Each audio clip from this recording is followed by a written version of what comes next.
Hello everyone, how are you? I Kaushal Odaria welcome you all in the today's English grammar session. Today we will learn a new topic of English grammar, active and passive. મિત્રો active voice એટલે કે કર્તરી વાક્ય રચના અને passive voice એટલે કે કર્મણી વાક્ય રચના. ચાલો આપણે બંને વિશે વિગતે માહિતી મેળવીએ. મિત્રો એક્ટિવ વોઇસ એટલે કે કર્તરી વાક્ય રચના. સામાન્ય રીતે વાક્ય કર્તાથી શરૂ થાય છે. આવા વાક્યને એક્ટિવ વોઇસ એટલે કે કર્તરી કહે છે. જેમ કે મેહુલ ચિત્ર દોરે છે.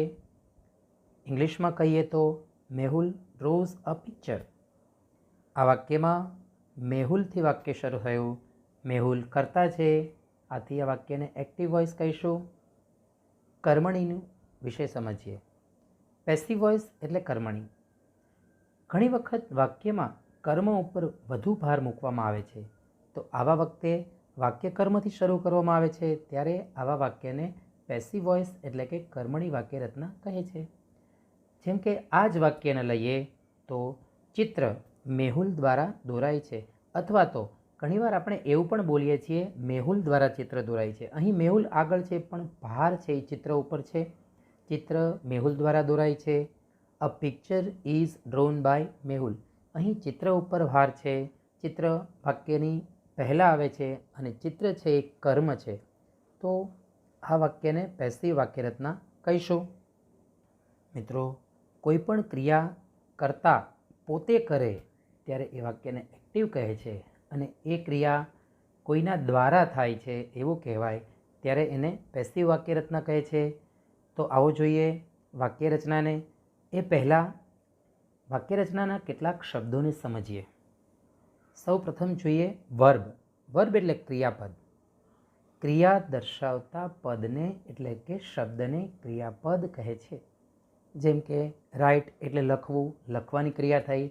ગીવ એટલે આપવું, આપવાની ક્રિયા. ટેક લેવું, ડ્રો દોરવું. આવી તો અનેક ક્રિયા છે. તો જે ક્રિયા દર્શાવે તે શબ્દોને ક્રિયાપદ તરીકે ઓળખીએ છીએ. ઇંગ્લિશમાં વર્બ કહીએ છીએ.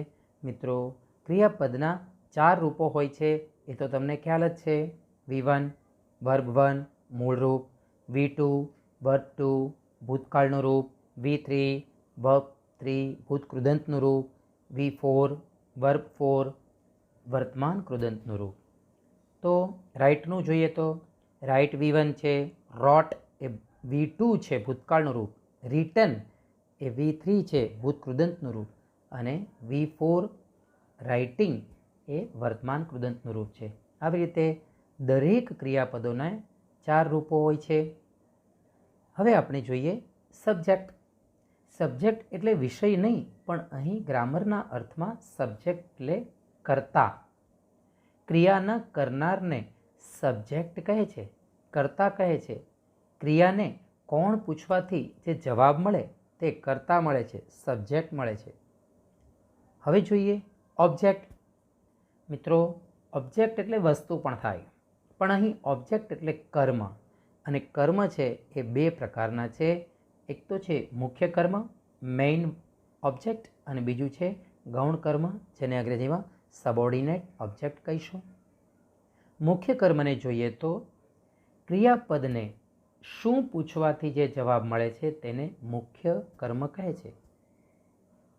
ધ્યાન આપજો મિત્રો, વાક્યની અંદર ક્રિયાપદને જોવાનું, એને આપણે શું પ્રશ્ન પૂછીએ તો મુખ્ય કર્મ મળે. ગૌણ કર્મ શોધવું હોય તો ક્રિયાપદને કોને પૂછવાથી ગૌણ કર્મ મળે છે? તો યાદ રાખજો, ક્રિયાપદને શું પૂછવાથી મુખ્ય કર્મ, જ્યારે ક્રિયાપદને કોને પૂછવાથી ગૌણ કર્મ મળે છે. અહીં એક વાક્ય આપ્યું છે, કૌશલ સર ટીચીસ અસ ઇંગ્લિશ.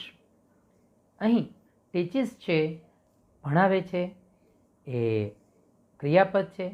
હવે ક્રિયાપદને આપણે કોણ પૂછીશું તો કૌશલ સર જવાબ આવશે, એ વાક્યનો કર્તા છે. ત્યારબાદ ક્રિયાપદને પૂછશું શું ભણાવે છે તો જવાબ આવશે ઇંગ્લિશ, એ મુખ્ય કર્મ છે. ક્રિયાપદને કોને શબ્દ પૂછશું, કોને ભણાવે છે તો જવાબ આવશે અસ, એટલે અમને. તો આ રીતે ક્રિયાપદ ટીચીસ કર્તા, કૌશલ સર, મુખ્ય કર્મ ઇંગ્લિશ અને ગૌણ કર્મ અસ. તો આ રીતે વાક્યની અંદર ક્રિયાપદ, કર્તા, મુખ્ય કર્મ અને ગૌણ કર્મને ઓળખતા શીખીએ. મિત્રો, કોઈક વખત કર્મ વગરનું પણ વાક્ય હોય છે. દાખલા તરીકે, અમે શાળાએ જઈએ છીએ, તો આ વાક્યમાં કર્મ નથી. શું પૂછવાથી પણ જવાબ નથી મળતો અને કોને પૂછવાથી પણ જવાબ નથી મળતો. તો આવા વાક્યને પેસિવ બનતું નથી, કારણ કે કર્મ હોતું નથી. પણ મિત્રો, ક્યારેય તે ક્રિયાપદ વગરનું કોઈ વાક્ય હોય નહીં, યાદ રાખજો. હવે બંને વોઇસ, એક્ટિવ વોઇસ અને પેસિવ વોઇસની વાક્ય રચનાને સમજીએ. શબ્દોની સમજ મેળવી. હવે એ શબ્દોને અંગ્રેજીમાં કઈ રીતે ગોઠવવામાં આવે છે તેને ખાસ યાદ રાખજો. મિત્રો, દરેક કાળની અંદર એક્ટિવ વોઇસની અને પેસિવ વોઇસની એક જ સરખી વાક્ય રચના હોય છે. જોઈએ, એક્ટિવ વોઇસમાં કર્તરી વાક્ય રચનામાં સૌ પ્રથમ સબ્જેક્ટ એટલે કે કર્તા મુકાય છે. એક્ટિવ વોઇસ છે એટલે કર્તાથી બનશે, સબ્જેક્ટ આવશે. ત્યાર પછી ક્રિયાપદનું કાળ પ્રમાણેનું રૂપ. અહીં જે કાળ હશે એ પ્રમાણેનું રૂપ આવશે. વર્તમાન કાળ હશે તો V1 આવશે, ભૂતકાળ હશે તો V2 આવશે. એમ આપણે આગળ ઉપર જોઈશું. તો વર્બ પ્રમાણેનું કાળ પ્રમાણેનું રૂપ એ કર્તા પછીની જગ્યાએ આવે છે. અને મિત્રો, આ જ સ્થાન છે અંડરલાઇનનું જે કાળ નક્કી કરે છે. ત્યાર પછી ઓબ્જેક્ટ એટલે કે કર્મ. કર્મ કોઈ પણ પ્રકારનું હોય એનું સ્થાન છે ક્રિયાપદની પાછળ. ઓબ્જેક્ટ એટલે કર્મ. એક કર્મ પણ હોય, બે કર્મ પણ હોય તો એનું સ્થાન છે ક્રિયાપદની પછી. અને ત્યાર પછી અન્ય શબ્દને મુકાય છે. મિત્રો, કોઈક વખત અન્ય શબ્દને અધર વર્ડ્સ, OW એટલે અધર વર્ડ્સ, અન્ય શબ્દ, એને કોઈક વખત વાક્યમાં શરૂઆતમાં પણ મુકાય છે. હવે જોઈએ પેસિવ વોઇસ. તો પેસિવ વોઇસ એટલે કર્મણી. આપણે જોયું કે કર્મણી વાક્ય રચના એ કર્મથી શરૂ થાય. કર્તરી વાક્ય રચના એ કર્તાથી શરૂ થાય. તો અહીં કર્મણી વાક્ય રચનાની અંદર શરૂઆત કર્મથી થશે. ઓબ્જેક્ટ પછી એ શું પૂછવાવાળું હોય કે કોને પૂછવાવાળું હોય એની વાક્યની શરૂઆત ઓબ્જેક્ટથી થશે. ત્યારબાદ અહીં ટુ બીનું કાળ પ્રમાણેનું રૂપ મુકાય છે. તો અહીં દરેક કાળના ટુ બીના રૂપ આવશે બીજા સ્થાન ઉપર. સાદા વર્તમાન કાળમાં એમ ઇઝ આવશે, સાદા ભૂતકાળમાં વોઝ વેર આવશે. આ રીતે આપણે દરેક કાળના જોઈશું. પણ એ કર્મ પછી મુકાય છે પેસિવ વોઇસમાં. અને ત્યાર પછી કમ્પલસરી પેસિવ વોઇસમાં V3 ક્રિયાપદનું ત્રીજું રૂપ, જેને આપણે ભૂતકૃદંત કહીએ છીએ. અને ત્યારબાદ બાય મૂકવામાં આવે છે. કોઈના દ્વારા ક્રિયા થાય છે એટલે બાય એક શબ્દ વધારાનો મુકાય છે જે એક્ટિવ વોઇસમાં નથી આવતું. અને ત્યારબાદ સબ્જેક્ટ એટલે કર્તા. જે કર્તા એક્ટિવમાં આગળ છે સૌ પ્રથમ, એને અહીં બાય પછી મુકાય છે. પણ મિત્રો, જો સર્વનામ હોય તો સર્વનામની કર્મ વિભક્તિ બીજી વિભક્તિ મુકાશે. એટલે કે આગળ આઈ હશે કર્તાના સ્થાનમાં તો બાય મી થશે. એ આપણે આગળ ઉપર જોઈશું. ત્યાર પછી અન્ય શબ્દ, અધર વર્ડ્સ. તો આ થઈ એક્ટિવ વોઇસ અને પેસિવ વોઇસની વાક્ય રચના. દરેક કાળની એક સામાન્ય કોમન વાક્ય રચના છે. અને ખાસ યાદ રાખજો મિત્રો, સૌપ્રથમ એક્ટિવમાં કહું તો કર્તા છે અને પાછળ જોઈએ કર્મ અને અધર વર્ડ છે. એ દરેક કાળમાં જેમના તેમ રહેશે. માત્ર અંડરલાઇન કરેલા શબ્દ ક્રિયાપદનું કાળ પ્રમાણેનું રૂપ એ કાળ નક્કી કરે છે. આથી અંડરલાઇન કરેલી જગ્યાએ દરેક કાળમાં પરિવર્તન આવશે. બાકીના શબ્દોનું સ્થાન યથાવત રહેશે દરેક કાળમાં.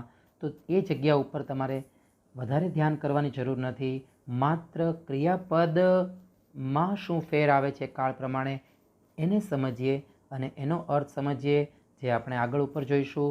ત્યારબાદ પેસિવમાં પણ દરેક કાળમાં કોમન વાક્ય રચના છે.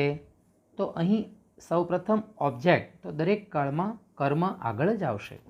ત્યારબાદ અંડરલાઇનમાં ટુ બીનું કાળ પ્રમાણેનું રૂપ અને V3 પણ દરેક જગ્યાએ કોમન આવશે. પરંતુ ટુ બીનું કાળ પ્રમાણેનું રૂપ છે એ દરેક કાળનું પરિવર્તન આવશે. તો એ જગ્યાએ તમારે ખાસ યાદ રાખવાનું છે કે દરેક કાળ પ્રમાણે શું ટુ બીનું રૂપ આવે છે અને એનો અર્થ શું થાય છે. ત્યાર પછી બાય, કરતા અને અન્ય શબ્દ એ દરેક કાળમાં યથાવત રહેશે. તો માત્ર એક્ટિવ વોઇસમાં બીજું સ્થાન ક્રિયાપદનું કાળ પ્રમાણેનું રૂપ અને પેસિવ વોઇસમાં કર્મ પછી બીજું સ્થાન ટુ બીનું કાળ પ્રમાણેનું રૂપ એ જગ્યાએ જ પરિવર્તન આવશે. અને અંડરલાઇનમાં શું અર્થ થાય છે કાળ પ્રમાણે એને હવે ખાસ સમજીએ. મિત્રો, આ ટેબલમાં આપણને 3 કોલમ્સ દેખાય છે. પહેલી કોલમ છે કાળમાં, દરેક કાળ આપ્યા છે. બીજી કોલમ છે એક્ટિવ વોઇસ અને ત્યાર પછીની કોલમ છે પેસિવ વોઇસ. એક્ટિવ વોઇસની વાક્યરચના આપણે અગાઉ જોઈ કે સૌથી પહેલાં સબ્જેક્ટ, એસ એટલે સબ્જેક્ટ, ત્યાર પછી વીનું રૂપ, ક્રિયાપદનું રૂપ, વી એટલે ક્રિયાપદ વર્બ, ત્યાર પછી ઓબ્જેક્ટ અને અધર વર્ડ. અહીં પણ અંડરલાઇન વી કરી છે. તો અહીં જે અંડરલાઇન કર્યું છે એને જ નીચે કોષ્ટકમાં દર્શાવ્યું છે. બાકી દરેક કાળમાં સમાન રહેતા શબ્દોને મેં બદલાવ્યા નથી. અહીં પેસિવ વોઇસમાં પણ વાક્યરચનામાં સૌથી પહેલાં ઓ એટલે ઓબ્જેક્ટ ટૂંકમાં આપ્યું છે. ત્યારબાદ ટુ બીનું રૂપ પ્લસ V3.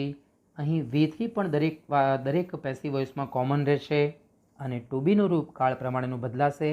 બાય કરીને સબ્જેક્ટ, કરતા અને અન્ય શબ્દ યથાવત રહેશે. અહીં આખા કોલમ કોષ્ટકની અંદર માત્ર અંડરલાઇનને જ દર્શાવી છે. બાકીના બધા શબ્દો તો દરેક કાળમાં યથાવત રહેવાના છે. તો તમે સમજી શકશો. ટૂંકમાં આપણે દરેક કાળની માહિતી મેળવીએ. સૌ પ્રથમ સિમ્પલ પ્રેઝન્ટ ટેન્સ, સાદો વર્તમાન કાળ. કરતા પછી V1 અથવા V1ને છેડે એસ કે ES. અહીં મિત્રો V1 એટલે ક્રિયાપદનું પહેલું રૂપ, મૂળ રૂપ. અને કોઈક વખત એસ કે ES પણ લાગે છે. ક્યારે લાગે છે? તો કે જ્યારે વાક્યનો કર્તા ત્રીજો પુરુષ એક વચન હી, શી, ઇટ હોય તો ત્યાં આગળ ક્રિયાપદને છેડે એસ અથવા ES લાગે છે. તો V1 અથવા V1ના છેડે SES એટલે કે આમ કરે છે.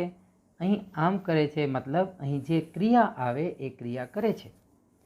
અને એને પેસિવમાં જોઈએ તો કર્મ આગળ આવશે. એ મેં નથી લખ્યું, અહીં અંડરલાઇનને જ મેં લખ્યું છે એમ ઇઝ આર. આગળનો કર્તાના આધારે તમારે એમ ઇઝ આરમાંથી કોઈ પણ એક મૂકવાનું છે. ટુ બીનું વર્તમાન કાળનું રૂપ છે એમ ઇઝ આર પ્લસ V3 ક્રિયાપદનું ત્રીજું રૂપ. અહીં એનો અર્થ થાય છે આમ કરાય છે. મિત્રો, એમ ઇઝ આર 3માંથી કોઈ એક મૂકવાનું છે આગળ ઓબ્જેક્ટના આધારે. તો એનો અર્થ થાય છે આમ કરાય છે. એવી જ રીતે સાદા ભૂતકાળમાં V2 ક્રિયાપદનું ભૂતકાળનું રૂપ એટલે કે આમ કર્યું હતું. તો એનું પેસિવ વોઇસમાં જોઈએ. ટુ બીનું રૂપ સમજીએ. બધામાં કર્મ કોમન રહેશે, કરતા કોમન રહેશે એટલે મેં એ નથી લખ્યું. વોઝ અને વેર એ ક્રિયાપદનું ટુ બીનું ભૂતકાળનું રૂપ છે. તો વોઝ એક વચનમાં બહુવચન સાથે વેર પ્લસ ક્રિયાપદનું ત્રીજું રૂપ V3.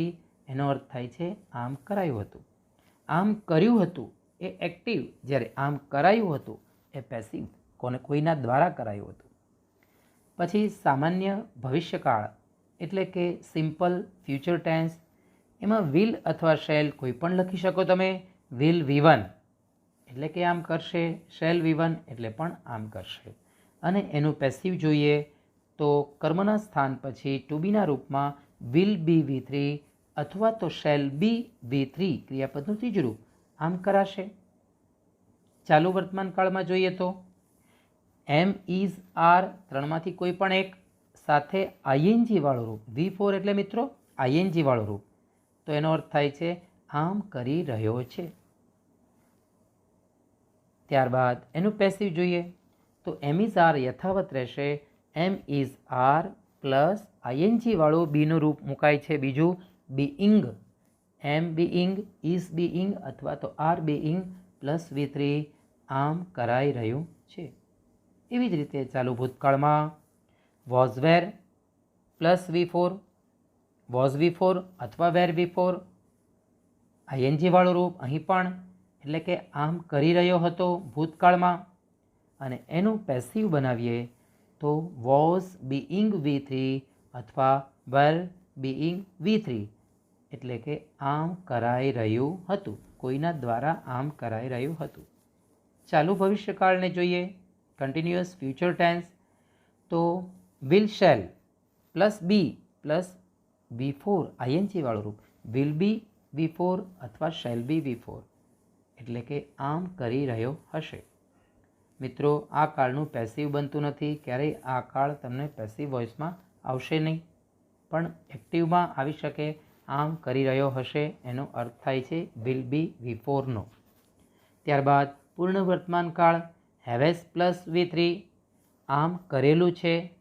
અહીં હેવ અને હેઝ ક્યાં આવે એ તો આપ જાણો જ છો.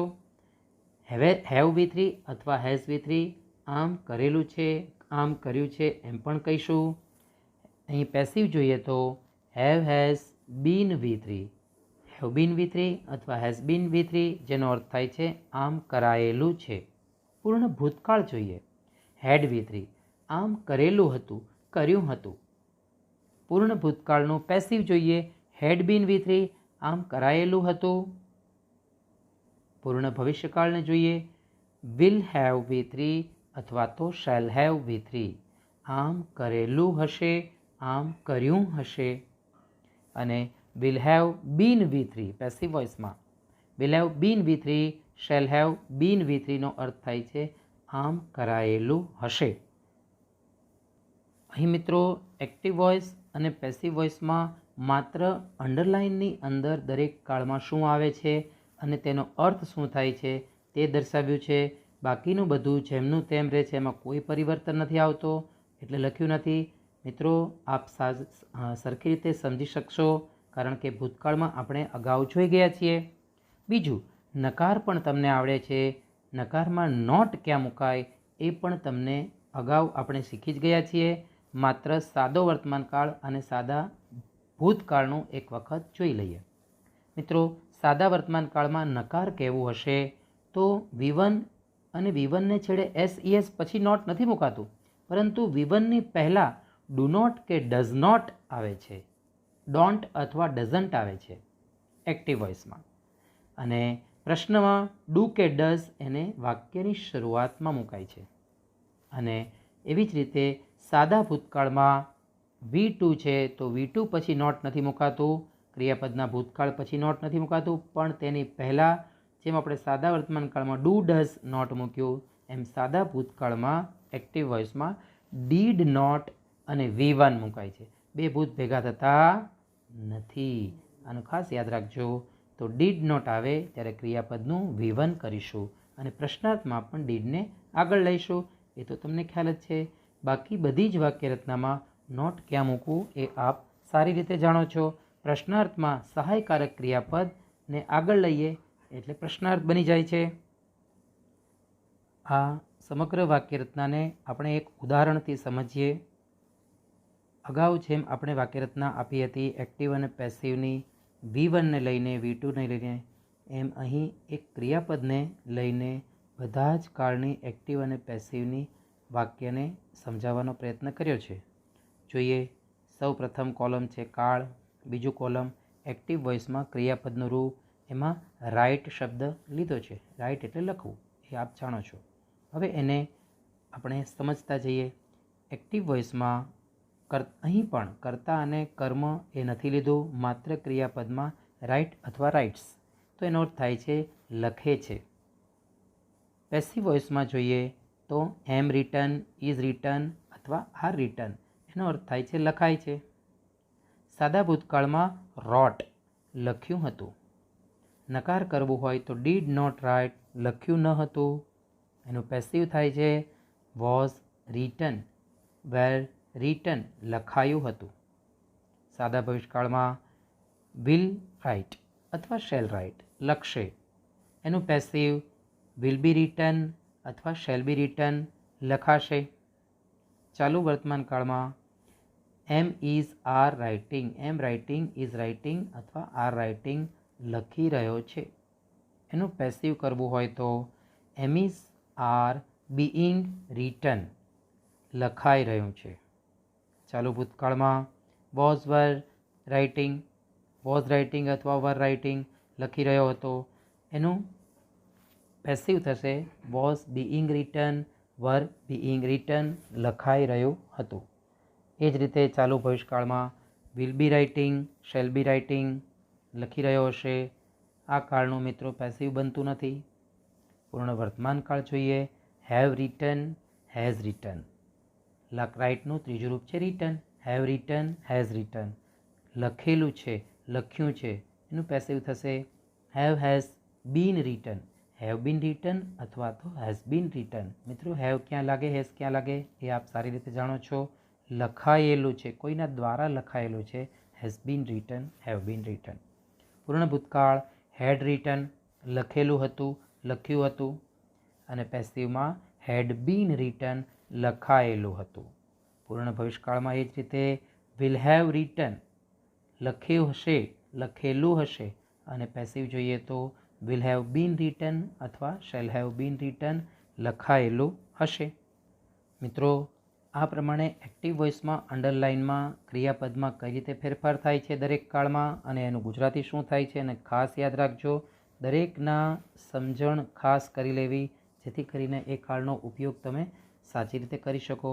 જ્યારે એનું પેસિવ પણ ટુ બીના રૂપ સાથે V3 કેવી રીતે આવે છે દરેક કાળમાં, અને એનું ગુજરાતી શું થાય છે એને પણ સમજજો.